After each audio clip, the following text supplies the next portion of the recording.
90 రోజుల కోర్సు పూర్తి చేస్తే చాలు 100% ప్లేస్మెంట్ సపోర్ట్ తో సాఫ్ట్వేర్ జాబ్ మీ సొంతం. వెంటనే కోడ్ జ్ఞాన్ డెస్టినేషన్ ని సంప్రదించండి. నమస్కారం ఉమాగారు. నమస్తే అమ్మా. విశాఖ నక్షత్రం వారికి ఉగాది నుంచి ఎలా ఉండబోతుంది? వారికి పరిష్కారాలు చేసుకోవాలి అంటే ఎలా ఉంటుంది? తప్పకుండా అమ్మా. విశాఖ నక్షత్రము ఇది తులారాశికి సంబంధించి అండ్ 4వ పాదము వృశ్చిక రాశికి సంబంధించిన నక్షత్రము. అయితే ఈ విశ్వావసునామ సంవత్సర ప్రారంభ కాలంలో అంటే మార్చి 30వ తారీఖున శని యొక్క సంచారం మారుతోంది. మే 15వ తారీఖున గురుడు యొక్క సంచారం మారుతోంది. మే 18వ తారీఖున రాహు యొక్క సంచారం, రాహు కేతుల యొక్క సంచారం మారుతోంది. ఇప్పుడు ప్రధానంగా మనం చూసుకుంటే మార్చి 30వ తారీఖున శని మారుతున్నారు. శని ఎక్కడికి వెళ్తున్నారంటే విశాఖ నక్షత్రము 1, 2, 3 పాదాల వాళ్ళకి శని 6వ స్థానంలోకి ఎంటర్ అవుతున్నారు. 6వ స్థానం అంటే మీనస్థానంలోకి ఎంటర్ అవుతున్నారు. ఎప్పుడైతే శని యొక్క బలం అనేటువంటిది పెరగబోతోందో శని 6వ స్థానంలో యోగిస్తారండి. శని ఎప్పుడైతే బలాన్ని పుంజుకుంటున్నాడో 10 మందిని ఇన్స్పైర్ చేసే విధంగా, 10 మందికి ఉపయోగపడే విధంగా, 10 మంది సహాయం అవసరం లేకుండా స్వతహాగా ఇండిపెండెంట్గా ఇండివిజువల్గా వాళ్ళ యొక్క కెపాసిటీని, వాళ్ళ యొక్క పొటెన్షియల్ని బయట ప్రపంచానికి చూపించగలిగే, వాళ్ళ సత్తాని చాటగలిగేటువంటి రోజులు దగ్గరికి వచ్చాయని చెప్పొచ్చు. మార్చి 30 దగ్గర నుంచి 2.5 సంవత్సరాల పాటు వీళ్ళకి దిగ్విజయంగా ఉంటుంది. శని ఎంతైతే దోషం పట్టినప్పుడు ఎంతైతే ఇబ్బందులు ఇస్తాడో శని యోగించినప్పుడు కూడా అంతే రాజయోగాన్ని ప్రదర్శింపజేస్తాడు. ఇక్కడ నుంచి విశాఖ నక్షత్రము 1, 2, 3 పాదాల వాళ్ళు ఇంకా ఎఫర్ట్స్ అనేవి చాలా పెంచండి. మీ యొక్క లైఫ్లో ఇది ఒక మెమొరబుల్ మూమెంట్ అవుతుంది. ఇక్కడి నుంచి వచ్చేటువంటి రోజులు ఒక గోల్డెన్ ఛాన్స్ లాంటివి. అయితే గురుడు కూడా మే 15వ తారీఖు మారిన తర్వాత గురుడు 9th హౌస్లోకి రాబోతున్నారు. అష్టమంలోంచి భాగ్యంలోకి రాబోతున్నారు. ఎప్పుడైతే అష్టమంలోంచి గురుడు 9th హౌస్లోకి వస్తాడో గురుబలం అనేటువంటిది పెరగబోతోంది. గురుబలం పెరగడం వల్ల ఆదాయం పెరుగుతుంది, పేరు ప్రఖ్యాతులు పెరుగుతాయి, రికగ్నైజేషన్ వస్తుంది, సక్సెస్ వస్తుంది. ఎవరికైతే వివాహం కావట్లేదో ఖచ్చితంగా వివాహం అవుతుంది. ఎవరికైతే సంతానం కలగట్లేదు, గురుడు సంతానకారకుడు, ఖచ్చితంగా సంతానం కలుగుతుంది. ఇంట్లో ఆగిపోయిన శుభకార్యాలు జరుగుతాయి. తరువాత చెప్పాలి, ఆస్తి కొనుగోలు చేస్తారు, భూలాభము, స్వర్ణలాభాలు లాంటివి ఎన్నో జరుగుతాయి. అయితే విశాఖ నక్షత్రం 1, 2, 3 పాదాల వాళ్ళకి ఎక్సలెంట్గా ఉంది అని చెప్పచ్చు. కానీ ఇక్కడ రాహు యొక్క బలం అనేది తక్కువగా ఉంది. 5th హౌస్లోకి రాహు మే 18 తర్వాత వస్తున్నాడు. సో దీనివల్ల ఏం జరుగుతుందనంటే విశాఖ నక్షత్రం 1, 2, 3 పాదాల వాళ్ళకి వాళ్ళ బిహేవియర్లో ఇబ్బందులు రావడము, అంటే వ్యసనాలకు అలవాటు పడడము, జూదానికి అలవాటు పడడము, లేక ఒక రాంగ్ డైరెక్షన్లోకి వెళ్ళడం వల్ల లవ్ ప్రాబ్లమ్స్ కానీ రిలేషన్షిప్లో ప్రాబ్లమ్స్ కానీ వచ్చే అవకాశాలు ఉంటాయి.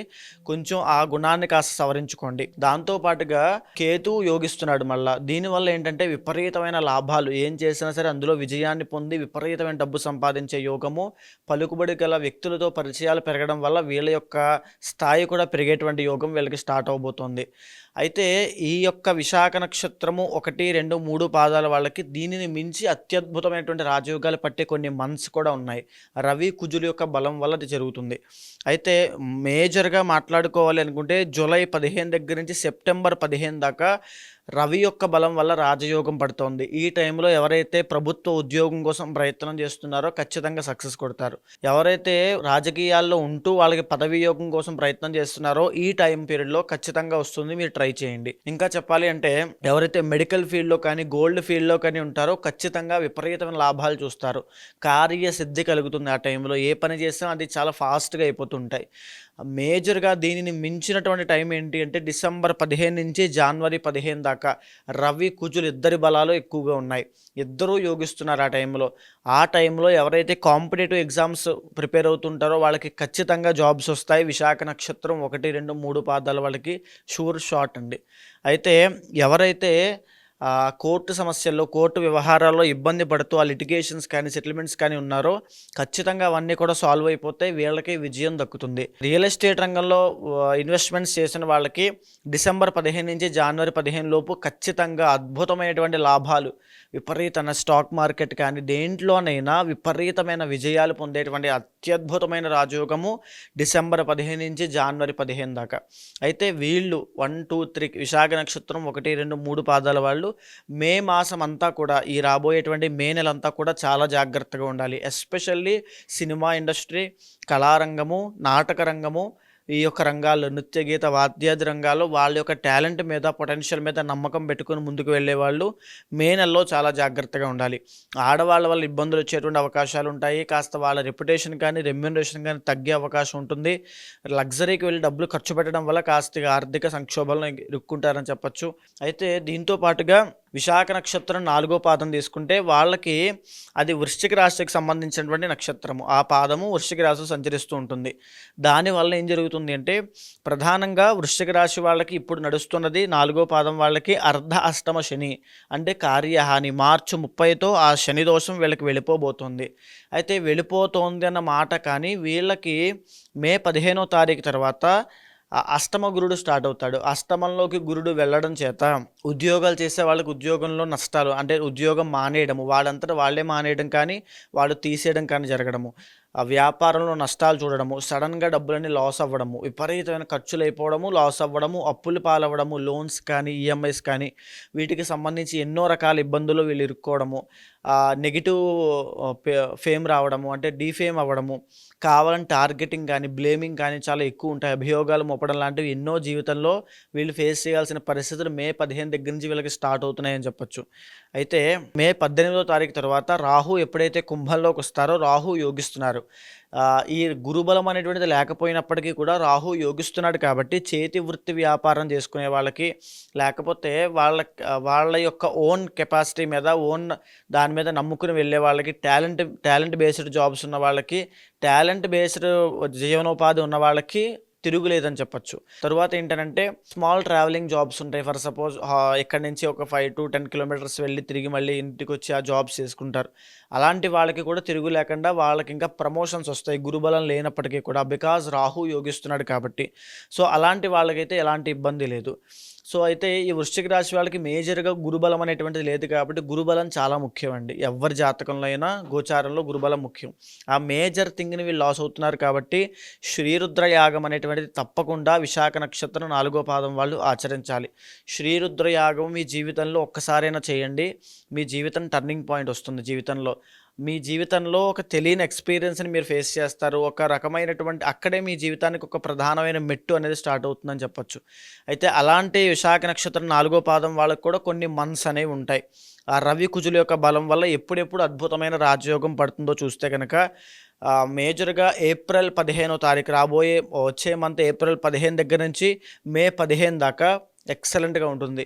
మళ్ళీ ఆగస్టు 15 నుంచి సెప్టెంబర్ 15, సెప్టెంబర్ 15 నుంచి అక్టోబర్ 15, అంటే ఆల్మోస్ట్ ఈ 3 months చాలా బాగుంటుంది. మళ్ళీ 2026లో జనవరి అంతా కూడా చాలా బాగుంటుంది. ఈ మంత్స్లో కనుక వృశ్చిక రాశికి సంబంధించిన విశాఖ నక్షత్రం 4వ పాదం వాళ్ళు రాజకీయ పరంగా ఉన్న వాళ్ళు ట్రై చేస్తే పదవి యోగాలు, గవర్నమెంట్ జాబ్లో ఉన్న వాళ్ళు ట్రై చేస్తే వాళ్ళకి ప్రమోషన్లు వస్తాయి, గవర్నమెంట్ జాబ్ కోసం ట్రై చేస్తే వాళ్ళకి గవర్నమెంట్ జాబ్ వస్తుంది. తర్వాత ఆరోగ్య సమస్యలు తగ్గుతాయి, కాంపిటేటివ్ ఎగ్జామ్స్లో ముందుకు వెళ్తారు, స్పోర్ట్స్ ఫీల్డ్లో ముందుకు వెళ్తారు.